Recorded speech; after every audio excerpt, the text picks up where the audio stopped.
Next up on the number one tee. Well, hello and welcome back to your virtual tea time. My name is Tori, and today we have Will Armijo here today, entrepreneur, speaker, and influencer in the health and wellness industry. Will, you became highly recommended from a colleague of mine, and I am so excited to have you on. Oh, this is going to be good. We're going to do a deep dive into health, nutrition, things to help your performance on the golf course.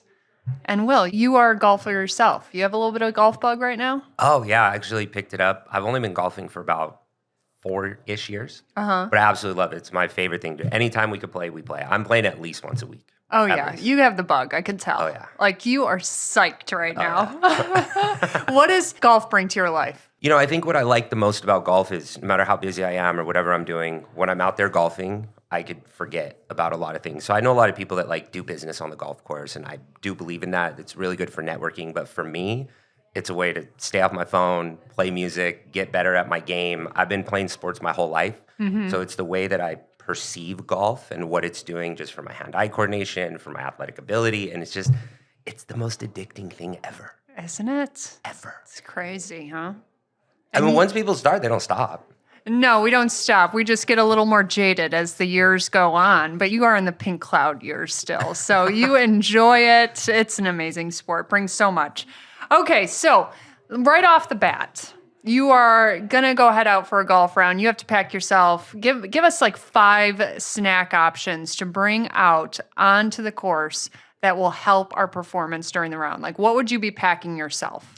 Immediately, I'd be taking coconut water, something for hydration. I'd be taking some type of protein with me. So maybe like a grass-fed, like a jerky or some type of meat stick. And then I would have fruit. I would avoid heavier meals, super carb-loaded meals. I would avoid those. And I would snack on those through the round. And then, I don't know, maybe a 6-pack of beer probably. Nice. If, you got to sneak that one in, though. True, I probably shouldn't have said that. If you don't want to buy it through the cart, girl, you're going to have to load up somewhere else.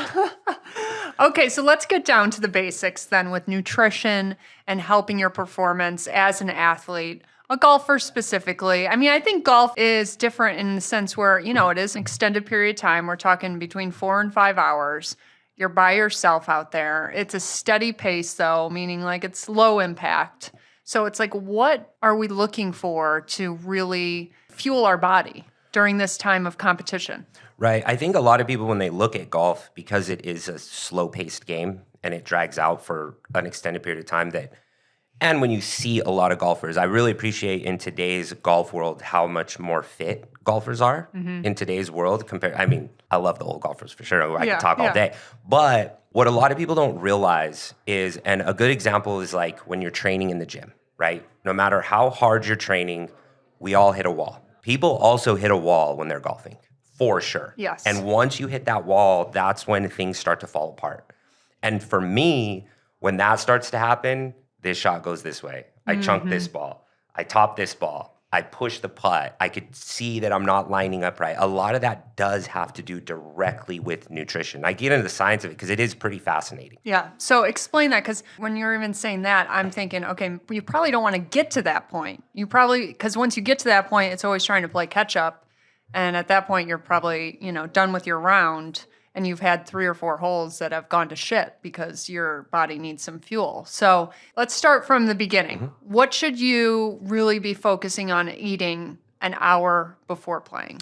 Yeah, so I look at this 2 different ways. So if you're playing early in the morning, I don't know if there's a big need, and I'll explain scientifically why. You need to have some type of big meal. If you're playing later in the day, I would highly recommend eating just a good, and I'll get into the details, like a good, well-balanced meal a couple hours before you play. Okay. Not 30 minutes, not 45 minutes, not in the golf cart while you're going up to the first tee box. That will only work, and I could explain the science. It will only work against you if you do that, 100%. Yeah.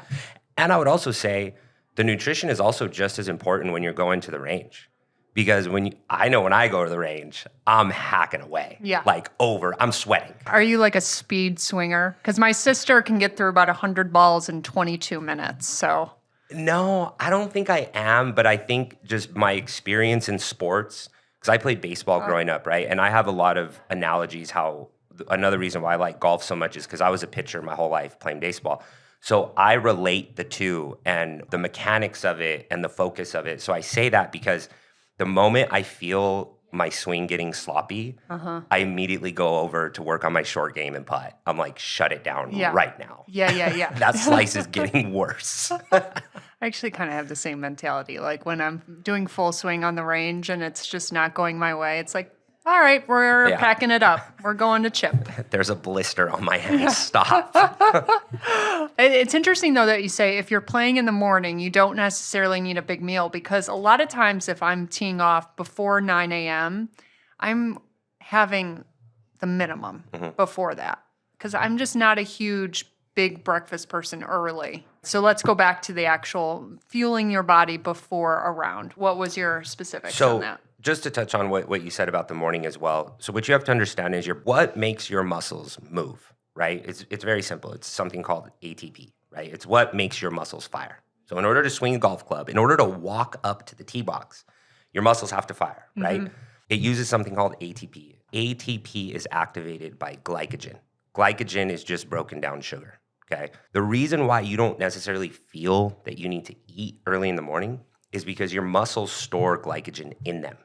So you really already have energy. You don't really need to eat for energy at that moment, which is why in the mornings you're like, I don't really feel like eating a big meal. And secondly, this is very important and why I said don't eat too close to your golf round. The more food you put in your stomach, right? You only have a certain amount of blood in your body, right? So if you put a bunch of food in your stomach, all your blood goes to your stomach to break down and digest that food. So when you start moving and you start swinging, that blood is going to stay in your stomach. And that's where you could feel like you're dragging, little brain fog, kind of tired. And that's why a lot of people don't want to eat before they do stuff like that because you want to keep your blood circulating through your body. See what I'm saying? Yes. Otherwise, you feel like you're dragging, you're bloated. You don't know why you're bloated because your body's fighting. Like, well, I'm trying to move.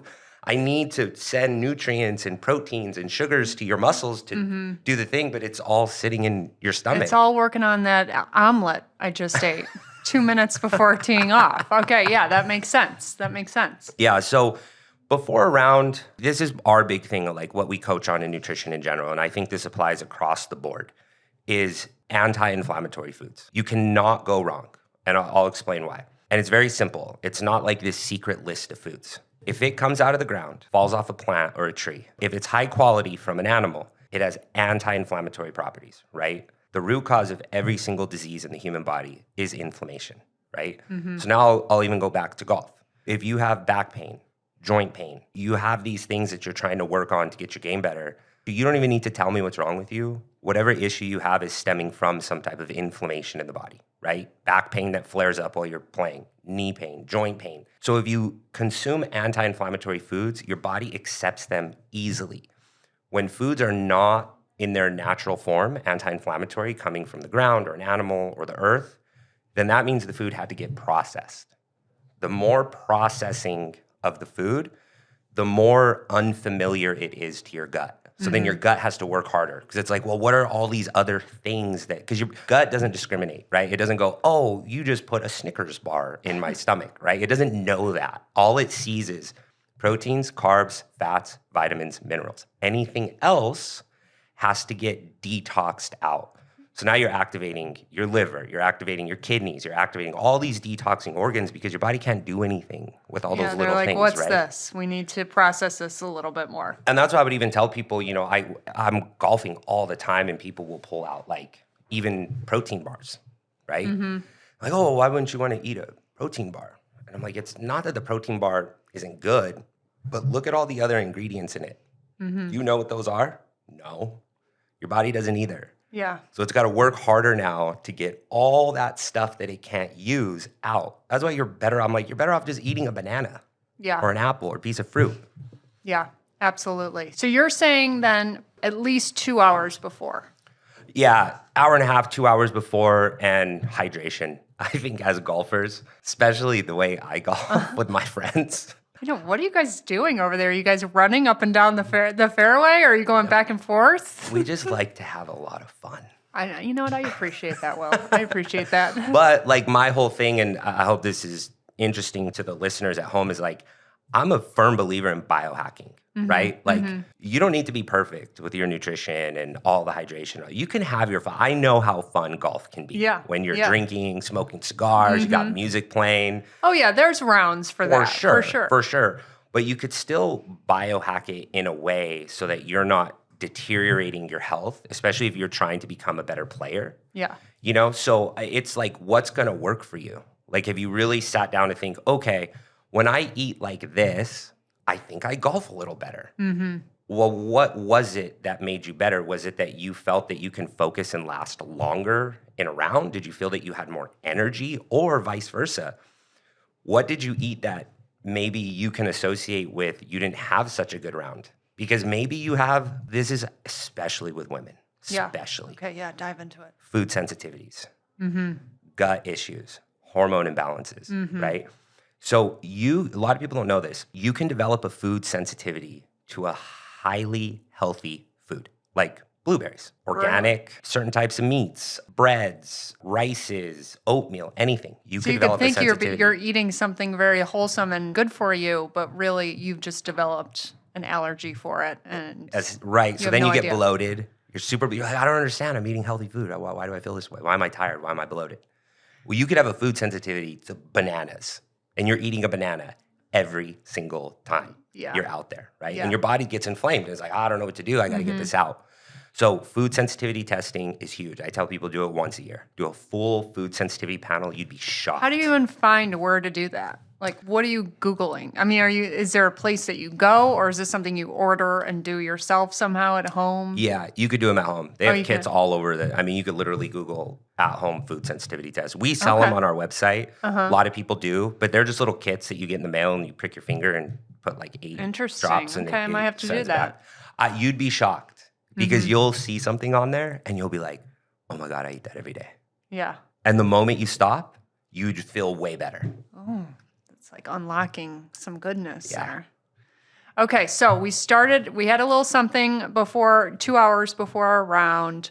How often then, let's go by holes, at what hole, maybe hole 3, hole 4, should we be taking a bite of something to prevent that crash and burn? I mean, I guess that depends on what your handicap is. No, how many strokes Will. have you taken Listen, by the fourth hole? Do you think it's by the stroke, though? Because actually, that's a good point, because you are putting more energy out there. Right. Okay, well, let's just say You're you're looking for a your ball 15 outside of the fairway. handicap. Yeah, you're shooting about a 90 that day. So what should we be looking out for so we can prevent that crash and burn? Because me personally, I struggle eating when I'm not hungry. That might sound obnoxious, but I am more of like, I like to get starving and then eat a lot. Like that's my food tendencies. So it's really hard for me to like do a maintenance fuel throughout my round because I'm just not hungry and I just don't want to eat. But I know that it's happening. Like I know that my body needs something probably. During activity, the only thing that your body's actually going to use is sugar. Okay. So, and I'll give you an example. If you're in the middle of, let's say you finish the front 9, right? And you get a hot dog. Mentally, you might feel better because you know you have food in your stomach, but you're not going to use that. It's going to take your body like 4 to 6 hours to digest that hot dog. I thought you were going to say 4 to 6 days to get that hot dog. No, but I don't think anyone would admit that eating a hot dog at the turn would feel better. I mean, that never feels better. Right. That's a terrible idea. So to answer your question, no matter what hole it is, if you feel that you're getting hungry, or even if you just know you need energy, because that's really what you're looking for, what is energy, right? The only energy that your body's going to use is sugar. That's it. So fruit, awesome. Coconut water, I would say like that's a huge hack right there. If you're drinking good coconut water through your whole round, I guarantee you're going to feel better. Really? God, I've never really intentionally drank coconut water, I don't think. Well, let's talk about Because it has a coconut. natural sugar in it, and it has electrolytes. And it's that, like, you don't live without coconut water. No, It sometimes sounds I like forget. that's like your favorite thing. Yeah, and if you don't do coconut water, and I know we're going a little bit more into the hydration, just having a big thing of water and putting really high quality rock salt, like Redmond's rock salt or like Himalayan salt, but like the high quality with lemon, that right there will give you ultimate hydration. And you sometimes, this is what's crazy about the appetite signals in the brain. Sometimes when you're dehydrated, your appetite also works on liquid and solid together. So sometimes when you're dehydrated, you actually feel hungry, but you're not hungry. You're dehydrated. Yeah. Oh, yeah. So that's I why I personally always relate to that. Yeah. especially here in Arizona. Yeah. Like you have to be hydrated. Otherwise, the food's not going to do anything. Hydration comes first, hands down. And the one thing I like about the coconut water specifically is there's calories in the coconut water, and that's natural sugar, which your body absorbs and uses and sends electrolytes, vitamins, and minerals to the muscle cell. You're putting your body in a good position to succeed. Now, the rest of that depends on your game. Is all coconut water considered the same? No, I would always go organic if you Okay. can. Okay. If you can, but never the flavored coconut waters. Stay away from, because sometimes you go into Sprouts or you go into a grocery store and it'll be like pineapple coconut water, raspberry like stay away from all flavorings. Okay, Just so natural, organic. as organic and natural as you could find it. Okay. How does it taste? I mean, I feel It's like I've sweet. probably had it, but I don't know. I don't know. It's sweet. Yeah. So think of it like this. It's like having the healthier and more replenishing version of like a Gatorade, Okay. right? All right. Because Sounds good. that's what Gatorade's designed for. Gatorade is designed as an intra-workout carbohydrate replenishment. That's why it has so much sugar in it. Yeah. Okay, so let's talk about what I see when I'm watching a PGA Tour event or an LPGA Tour event on TV, what I see them munching on. So yeah, you see bananas a lot. You see peanut butter and jelly sandwiches a lot. Do you see that face? Okay, let's see. What else? You definitely see a lot of protein bars. And it's like, sometimes that's like you have to find these handheld things. Like, yeah, it would be nice to have a bowl of freaking berries with you, but how the hell are you going to pull that off? And you won't.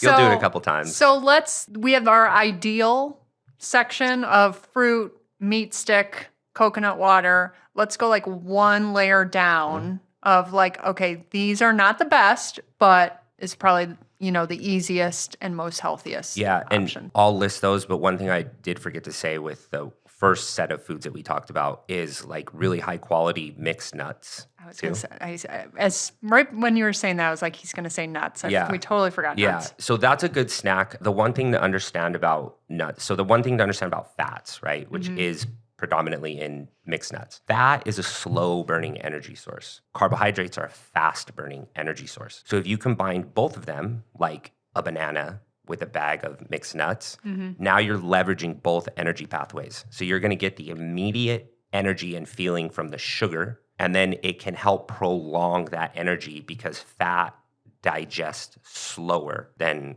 normal carbohydrates like fruit. So it almost can extend it. And then thinking about golf, how many hours you're out there, that's a really good strategy. So going a layer deeper, right? I get it. It's all about convenience. That's what it's about. Like, let's just call it what it is. So that's why the protein bars, you see a lot of them. Now, the key is I'm not against protein bars, but if you're going to get protein bars, minimal ingredients. Like they have some out there that have like 4 ingredients in them, 5 ingredients, but then you could go get a brand protein bar that has 40 ingredients in it. You don't need all that other stuff. So if you're going to do protein bars, because I understand they're convenient, they're easy, minimal ingredients on the protein bars. Okay. Then with the nuts, too, going back to the nuts, can we have them with salt on it? Or do you want them raw or? Salt for sure. Okay, good. Salt, absolutely. Phew. Absolutely. Now, if you want to go above and beyond, Okay. get unsalted and then salt them yourself with something like Redmond's rock salt. Okay. And here's I've why I never say heard of that. this Redmond's rock salt. Oh, it's the before. best.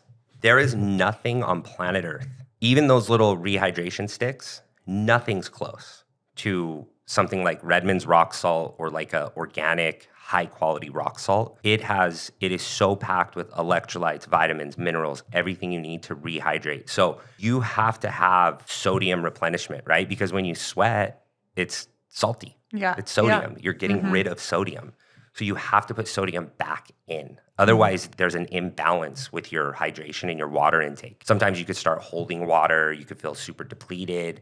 Even though you're drinking water, the key is the replenishment that actually comes with the water. And when you have the rock salts, even if you're putting them on mixed nuts or in your water with lemon, you'll feel completely, and your energy levels will go through the roof. And you're just shaking this rock salt or grating it yourself into your water. It comes like fine. You get It on does? Amazon. Yeah. Okay. And it comes like fine grain, whatever. And you Okay. just measure out a little teaspoon, dump it in your water, put a little lemon in there. Look I'm telling you. He's excited right now. Okay, I'm going to try it. I mean, I'm all for, especially in Arizona, when we have we are living on dehydrated mode, it seems like. Yeah. Does weather have something to do with it? I mean, the obvious answer to that is yes, when it's hot, you are sweating a lot more. But let's say, it's really cold and you're shivering a lot. Is your body using just as more energy doing that? Or does weather have something to do with how much you should be replenishing yourself? Yeah, a little bit. I mean, you're naturally going to sweat a little bit more. It's not going to be drastic. You probably aren't even really going to be able to feel it. But in order to get your body to maintain performance and function in a colder environment, it has to raise its internal body temperature, right? And normally you're wearing more clothes, so you're sweating a little bit more. So the hydration is just as important. It's just as important. And really, yes, overall hydration, this is my own perception. I'm not a pro golfer. This is my own thing, right? Is like, to me, golf is all these mechanical parts working together. Doesn't matter how big you are, doesn't matter how strong you are, doesn't matter. All these things have to work together so perfectly every single time to keep the consistency with your golf game. And it's like, it's so funny. We'll be sitting at a bar or something, or we'll be watching like the tour, and they'll miss one shot. And everybody's like, "Oh, how'd you miss that shot? What a It's like, loser. I could have hit that shot." Okay. Yeah. You guys have no idea. No, we have no idea. How many times they can hit a ball so perfectly in a row. I'm Yeah. like, dude, you couldn't do that. And I'll give you $100 if Yeah, you could hit the ball totally. 5 times exactly 120 yards. I'll give you $100. Nobody can. Yeah. No, it's quite a sport. It really is. Okay, wait, I had something. I will touch on that peanut butter and jelly sandwich thing. Okay, touch on it, and then I'll remember. So when you see people like pros doing stuff like that, right? You also have to remember they're doing this full time for a living. They were probably on the practice facility super early. They've probably been golfing multiple days in a row. They've probably been swinging every day, hundreds of reps. And their metabolisms are probably through the roof with all the other things they're doing. So when they eat a peanut butter and jelly sandwich, they're going to metabolize it very quickly, most likely. If I was a nutrition coach for one of them, I would cut that out. I'd be like, well, you don't need that. In fact, it's like I said earlier, even though you might have a fast metabolism or you might digest, it's going to sit in your stomach. And I'm telling you, the only reason they're doing a peanut butter and jelly sandwich is because it's an easy way to condense calories into something small. If you just think of the caloric breakdown of peanut butter, jelly, and 2 pieces of bread, that's almost a full meal in like 5 bites. Yeah. That's why they do it. They do it for the calories. They don't do it for anything else. Yeah, and they can eat it between tea box and their approach shot. Okay, I remembered what I wanted to talk about, caffeine. What are your thoughts on caffeine? I am a full-on caffeine addict. Me too. I've looked into doctors. There's no doctor for that. Is it a problem? Is it a problem for us? So here's what high levels of caffeine can be detrimental to the body on your adrenals. Can you just tell me what adrenals are, though? What do adrenals do? So adrenals, they're up here. It has to do with your thyroid. It can impact energy levels, brain fog, feeling like you're always dragging all the time because you're dependent on this artificial caffeine source. So caffeine is one of my favorite subjects, okay? So there is a massive difference between an organic cup of black coffee and like a Red Bull. And I'm just talking caffeine. The caffeine within the Red Bull is something called caffeine anhydrous. And it is a chemically made caffeine in a lab. And here's what it was designed to do. This is why the energy drink industry is a multi-billion-dollar. This is why Starbucks, I'll use Starbucks in a different example. Red Bull, Monster. This is why this is such a huge industry, because this artificially produced caffeine is designed to give you a spike, and it is designed to give you a crash, okay? So that you want another. Of course, that's the addiction. That's the addiction. Now, Caffeine extracted from coffee bean is completely different. It's more regulated, it's more sustainable, and it has less of a drop off. So coffee bean caffeine, excellent. Bunch of health benefits to that. When it comes to the coffee itself, the things you put in the coffee then start to make it unhealthy, right? Other really good caffeine sources are like matcha. Some people love matcha teas. That caffeine is even better for you. There's antioxidants, health benefits, and focus. Thirdly to that, if you're not really a caffeine person, and I tell people, trust me, if you drink coffee before a round, put in some type of mushroom extract powder. Like that's the big thing, right? Everybody's doing all the mushroom stuff. You got to explain it because, I mean, I've heard a lot about mushrooms, obviously, but I haven't heard about putting an extract in my coffee. So you got to explain it to us. Like, what is it? Where do we find it? How do we do it? What's going on? So the mushroom extracts are so beneficial for focus, alertness, memory. So to me, that is so valuable in golf. It is so valuable. Yeah. Like the moment you get like, I have one friend, he blames this, even though I know this isn't the problem, right? And I'm not, this has nothing to do with mushrooms. If I even put my hand in my pocket in his backswing, I'm the reason he missed the shot. 100%. Right? Yeah. And you know what? That's the one thing golfers do best, okay? We know an excuse when we feel it in our golf swing, okay? So I say that because I think instinctually in all of us that golf, that focus and alertness is so valuable, right? And the moment you get a little distracted, something's out of sync. And that one little thing is the reason you didn't flush the ball. Exactly. It's that one little thing. So that's why I go back to the mushroom extracts. Now, these are so popular. Most likely 9 out of 10 people know exactly what I'm talking about. There's a few different brands you get on Amazon. I think one of them is called like OM. You get it at Whole Foods too. Now, most of them are blends now, right? So there's like chaga mushrooms. They call them cordyceps. They have all these different mushrooms. You just get a blend. Doesn't matter. It's a powder. Dump it in your coffee, whatever you probably use to can't even sweeten it. taste it. No, barely taste it. Yeah. I mean, it tastes a little earthy, but like you have a little bit of grass in your, like a little bit of earth in there. and you know what? That could sound kind of gross at first, but here's what I've learned about food. And this is how we are as humans. The moment you start to feel better and you associate it to something you did, that thing starts to taste good. Yes. It's like black coffee. Absolutely. I love the taste of black coffee. And some people are like, oh, how do you not put sugar, cream, nothing? I'm like, I actually enjoy the taste of the coffee. But we know it's because it's the way it makes us feel. Exactly. And now we're just intelligent beings. It's like, hey, this makes me feel good. It's like when people start off, because we do a lot of weight loss, right? People start off eating fast foods, doing all that stuff, and then they go to start to eat healthy, and they're like, oh, this doesn't taste good. Over a period of time, they start losing weight, they start feeling better. All of a sudden, that food tastes better than the fast food they were eating because your body will do that through repetition over time, and it becomes habitual because it's an association with a positive outcome. Yeah. Okay, well, we're going to get into, I just want to say this out loud so I don't forget. Since you're a weight loss expert, the benefits from walking 18 holes versus riding. Okay, so we're going to get into that. I just don't want to forget about it. But before we end this caffeine topic, then all pre-workout has to be that manufactured caffeine, right? So there's no pre-workout that's good for you. Some of them are. I mean, now in today, because I'm also really big in the supplement industry too. Now, there's so many supplements out there.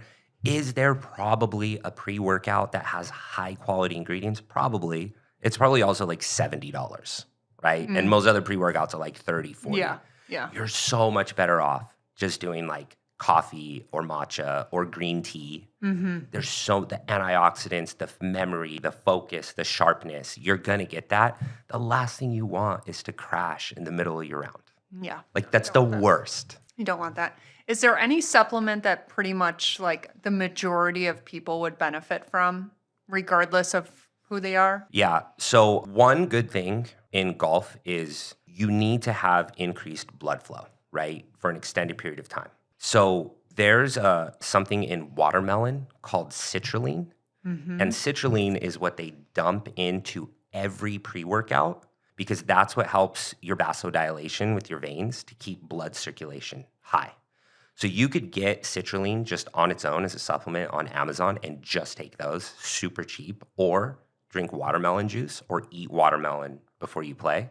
and it will help. So the increased blood flow, that's a precursor to everything, right? How do you get the energy from the food into the cells of the body? How do you get the caffeine in to stimulate your brain? What's the pathway for that? It's your veins and your arteries. So if it can increase blood flow, you can increase the absorption and the delivery system for all these, whether they're supplements or food or whatever. Blood flow is everything, especially for an athlete. God, that makes a lot of sense. I have a friend that will bring a huge tub of watermelon and eat it while they're playing. And I always laugh at them. But now I'm like, they are playing better golf than me, obviously now. Okay, so before we wrap up, get into the walking versus riding, water in general. I know perfect world, we're having the coconut water or the rock salt with lemon. But how much water, is there such thing as too much water? And how about when you get like a headache because you drank too much water? Is that because you don't have a lot of sodium? You need more sodium? Like the Stanley Cup fascination, the drink 2 gallons of water a day, is that really necessary? No, the reality is no, it's not. Because most of our water today is not good anyway. There's literally only like 2 water systems that actually can produce high quality water. So you could look, to your point, getting the feeling of a headache is from a lack of sodium. It's not from a lack of water. It's not. The human body is electric, right? There's science, it's testing. We have frequencies in us. We're electric. Sodium is a requirement for all processes in our body. All of it. It's not that, yes, are we made up of water? Yes. But the water that's in our body is salt water. It's not water. Like and that's perception. Everybody thinks that, right? And that's because when we sweat, it tastes like salt. Exactly. Okay. So you drink normal water, but you sweat salt water. Yeah. Interesting. Yeah. Think about that. Like a lot of people don't realize that, right? Yeah. So what is going out, that's what you need to put back in. Mm-hmm. Because now your body's having to take the salt from all the foods, everything else that you consume, and it's trying to recreate that balance to hydrate you.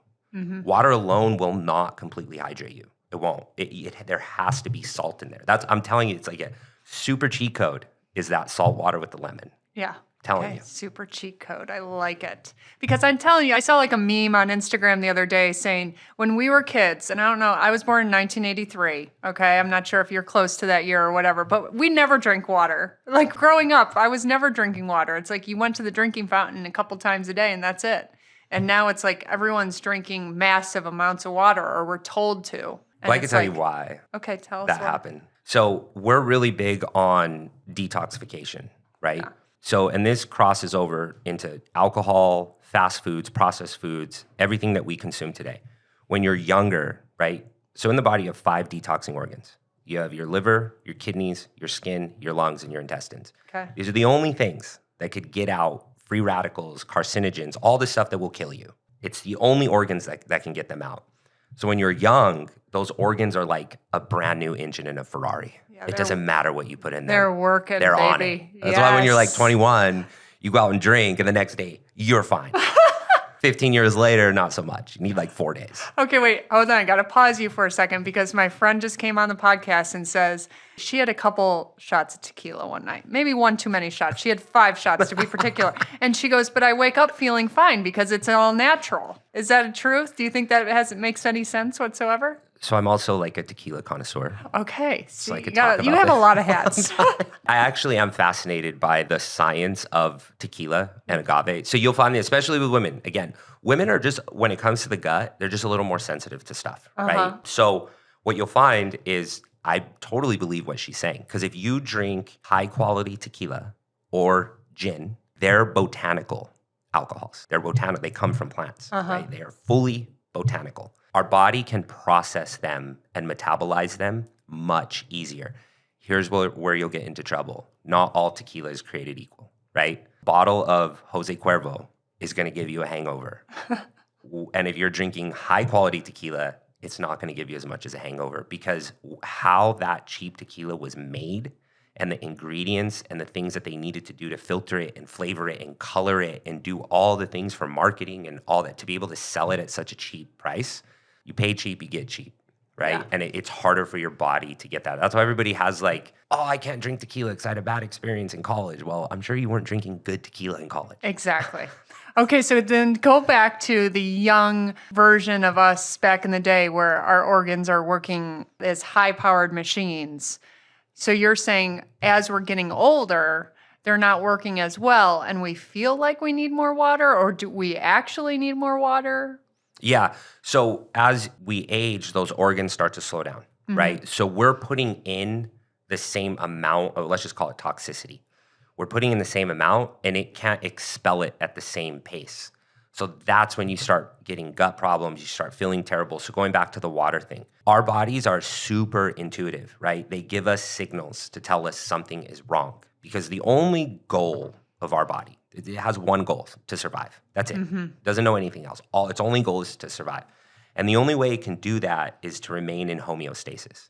So it's looking at hydration levels, toxicity levels, carbohydrates, all these things to make sure that your brain keeps thinking, your heart keeps pumping, all the things keep doing their job. So a natural signal would be, hey, I feel toxic. I need you to put more water in me so I could flush this stuff out. So as we get older, we have that feeling of wanting to drink more water because our detoxing organs are not running as fast as they used to. And more water will help to flush out the organs, the liver, and detox the body. So that's why we feel that way. But going back, that's where it could be a double-edged sword because if you don't have the sodium with it, you're putting in 100% and your return on investment is like 50. Yeah. Yeah. Okay. Interesting. Okay. So now that we've, broken the ice with the tequila, let's talk about booze and pot. Okay. How are they going to, the obvious answer. You have some?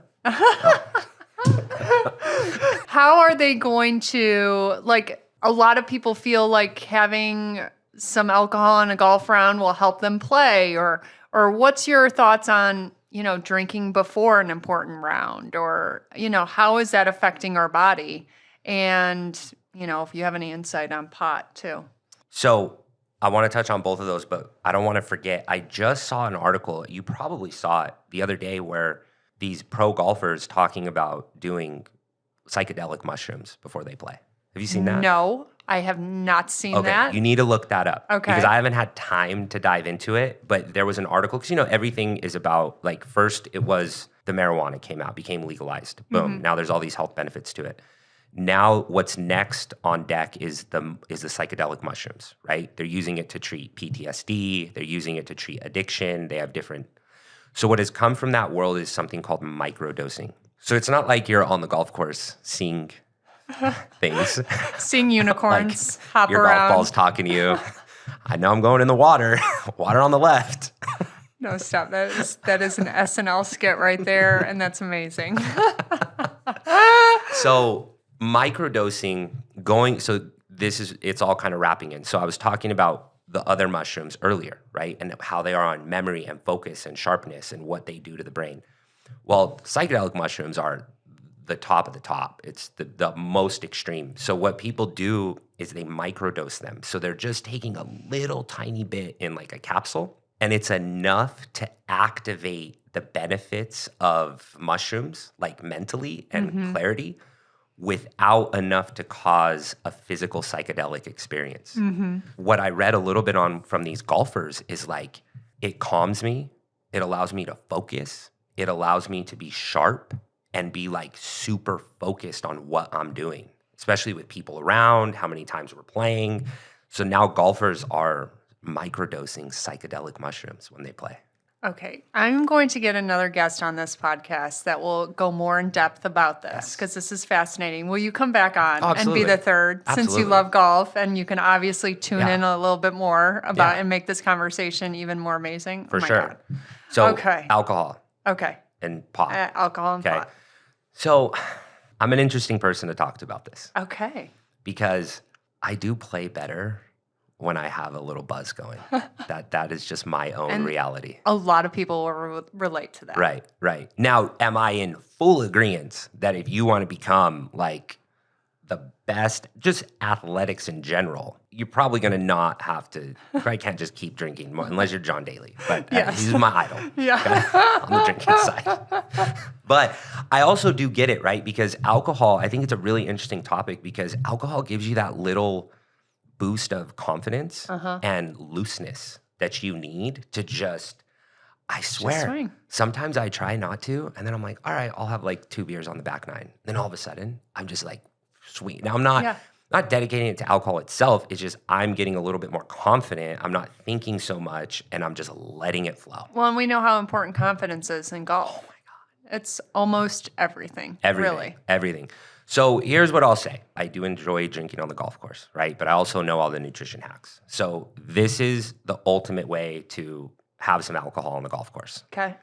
Going back to the coconut water or the salt water. Drinking water in between your drinks is so important because alcohol is a diuretic. So it is going to dehydrate you. And so is caffeine. Caffeine is also a dehydrating diuretic.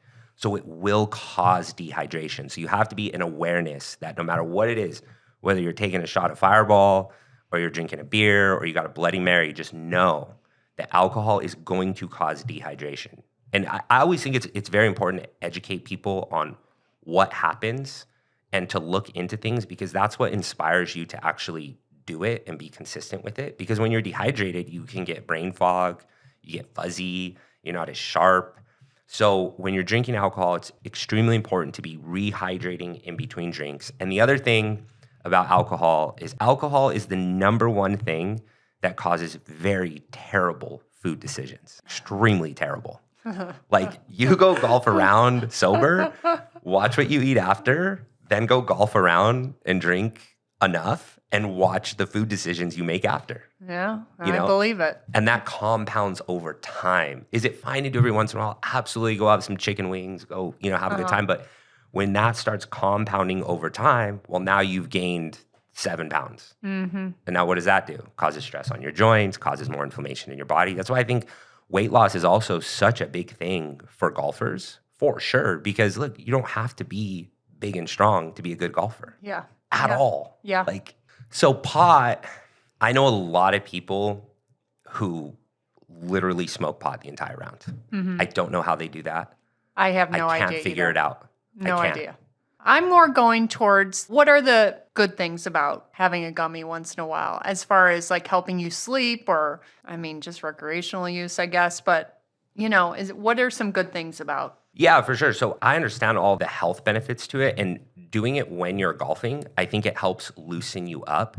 I think the people who can't do it when they're golfing, they have more of a paranoia side effect to weed. So when you're out there and you feel paranoid, you're not going to swing the golf club well. No. You're just not. No. So there are a lot of health benefits to it. And going back to what you just said on sleep, quality of your sleep is everything. It is everything. In fact, a lot of people don't know this. There's all these recovery formulas, right? Protein shakes, recover, you got to eat to recover, this and that. Your body only actually goes into a 100% recovery mode when you're sleeping. So even though, yes, food is recovery and you have all these cold plunges, saunas, you got all this stuff now. Just like what I said earlier, you're putting 100% in, your ROI is 50%.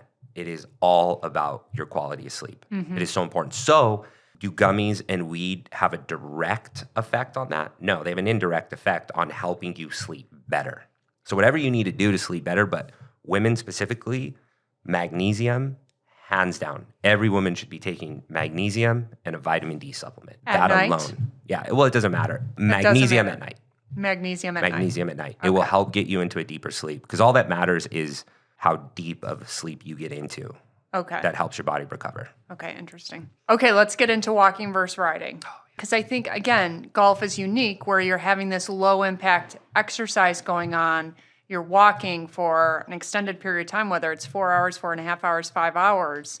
And walking is all the rage now. It just seems like I'm hearing more and more like the best thing you can do is walk. 100%. It's funny because I see these things in the health space and I see them right before they start to trend. And now there's this huge, what is going to start trending even more is this whole walking thing, right? Because once something gets a little bit popular, now people want to do studies on it. because they want to own the data, because then usually they could sell something with it, right? So they're trying to capture the opportunity. So now what's happening with all the walking is it's showing how it extends your life. But I mean, I could just go to the natural byproducts of it. I mean, blood circulation. You're spending more time like actually moving around, right? And that's the big benefit to it. I'm all about it. I would rather walk. None of my friends want to. I play better golf when I'm walking. Yeah. 100%. Me too. We went and played, I think it was Lookout Mountain, and it was cart path only. And of course, all of us are all, It's the worst. I hate cart path only. It does seem like so much easier to just walk than cart path only. Like that I almost know. seems more mentally and physically exhausting than cart path only than just know. walking. So the reason I bring that up is because I actually talked about this the other day with my friends. I was like, as annoyed as we get with cart path only, what I noticed is I had more time to think about my next shot because I'm like walking over to the ball. And the other time where I noticed a huge change in my game is one of the first times I walked like day after day after day. I went up to Bandon Dunes earlier this year for the very first time.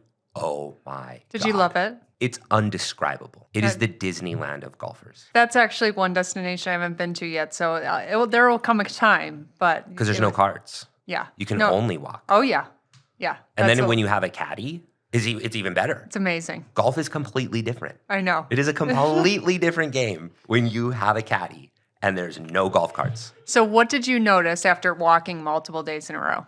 I noticed that I was looking at the game a little differently because I had more time to think about my shot. And plus I had a caddy. That was the first time I've ever had a caddy in my life. So it was really cool that the conversation stayed around golf and the swing and what to do versus having all these random conversations about other things going on in your life. So I think that when you're walking out there, you kind of really don't have a choice but to be engulfed in like exactly where you're at. 'Cause, you know, sometimes you get back in the car, you know, you have your music going, you check your phone, you do all that, you're driving, you're on the scorecard, and you're not thinking, and then you're running out to your next shot, there's people behind you or whatever. You know, when you're walking, you're breathing, your breaths are better, you're taking in good air, like you're allowing your body to think and like prepare yourself for what you're gonna do with the next shot. And I tend to walk a lot more in the winter season than the summer season here in Arizona for obvious reasons because it's so hot. And I notice significant, I mean, again, probably 5 to 7 pound difference. If I'm walking consistently, it helps. And in the summer, when I'm not doing it, just that, it's like, I mean, it really does make a difference on the weight loss. Yeah, it's a compound effect, right? Yeah. Everything, weight, all it is energy exchange, right? And I hate to say this because I'm very holistic, calories in, calories out. Like that is the foundation of weight loss. Now, I could tell you a million people would argue, done guys, so have I. It goes a layer deeper when you start talking about toxicity and hormone issues and gut issues. That's where calories in, calories out, that's where it starts to contradict itself. But at the foundation of it, it really is that. And that's why I tell people when they first start like working out and getting hardcore into nutrition and all this, I'm like, don't overdo it with the exercise. Don't overdo it. Like I literally, the best thing you could do is walk every day. Yeah. Just think of the compound effect of that, right? If you even walk a mile, you're walking 7 miles a week. What is 7 times 4? Yeah. 32 miles. You're walking 32 miles a month. Yeah. We're used to walk 1 mile a quarter of the year, you know? So it's the compound effect of it. Yeah. And that does, when you say it like that, does make a difference. But ideally, is there a time frame or a distance that if you want to start out, or let's just say you're relatively active, it's not like you're starting from zero. Do you think walking what amount of time a day? To accomplish what? To live a very healthy lifestyle. 30 minutes. Really? That's Okay. it. That's it. Even 15. So like a short podcast. Yeah, that's it. Walk the That's dog. it. The dog Walk wants to the be dog. walked. Like what we were just talking about. You walk 2 times a week. Doesn't really mean anything. You walk 7 times. You don't have to go walk for 2 hours. Burn yourself out. Yeah. It's the little compound effects of what you do every single day. It's just like golf. Like if you don't keep practicing, you're not going to get better. Exactly. You know? Yeah. And it's like I'll go golfing with my friends and they'll show up 5 minutes before the tee time. They didn't go to the range. I'm like they that didn't putt. too, Will, to be honest. They didn't do anything of it. Then they want like 3 mulligans on the front 9s. They're like, well, dude, I didn't get to putt, so can I see the roll? No, you can't actually. Show up 5 minutes earlier and go You had putt on enough the time to greens. get that Starbies, okay, Right. Joe? Right, exactly. I need a couple putts. No. Okay, so one last question then about the walking, and we'll wrap things up. It says, like, if you Google, walking 18 holes, it's an insane amount of calorie loss. Do you think that's true? Like, No. Over 1,000. Do you think that's true? I think it's accurate to say that you will burn a lot of calories, but the amount of calorie, every single body is bio-individual, right? You and I have different metabolic rates. We have different genetics. Everybody is different. Okay, I'll give you an example. I genetically have a very low heart rate. It's just my dad's the same way. My dad goes to the hospital and they put the heart rate monitor on him and the thing goes off that he's dying because his resting heart rate is like 57. Is this on? Yeah, literally it's like 57. And mine's just a little bit higher. So I say that because if my resting heart rate is super low, I'm not going to burn as many calories as somebody who's got a resting heart rate of like 110. Because now their heart rate, right? The faster your heart is beating, the more energy that's required to keep it beating. How do you create energy? Increase internal body temperature. How do you supply what the body needs to increase the body temperature? Through food. So if you're burning at a higher rate because your heart rate is higher, you're going to burn significantly more calories. So just to challenge the point, I would say, okay, track your steps on a round and walk at this pace and see how many calories get burned at the end of the round. Now go to the same exact course, do the same exact thing, but walk 3 times as fast to your ball. You will burn 3 times more calories because of the energy that you were taking to walk. So it's also how slow do you walk? How fast do you walk? What are your genetics? That all plays a role. But the point is, yes, walking while you golf is like one of the ultimate things to get a ton of steps in without just like walking around your block 500 times. Yeah. You get to do something fun. Exactly. Will, thanks for being on today. Yeah, this was awesome. I will be reaching out once I find the magic mushroom guy to come on and share about his psychedelic mushroom experiences. And I need you to be on that show too. Or you could just do a live podcast on the golf course. And one person could have mushrooms. One person could be sober. One person could be drinking. I'll be the sober one. And yes. You could take data through the whole thing. And it'd be kind of cool. Oh my God. I'm going to share that with Michael after this. He's going to get a kick out of that. All right. Thank you, Will. I appreciate it. Thank you. Appreciate it.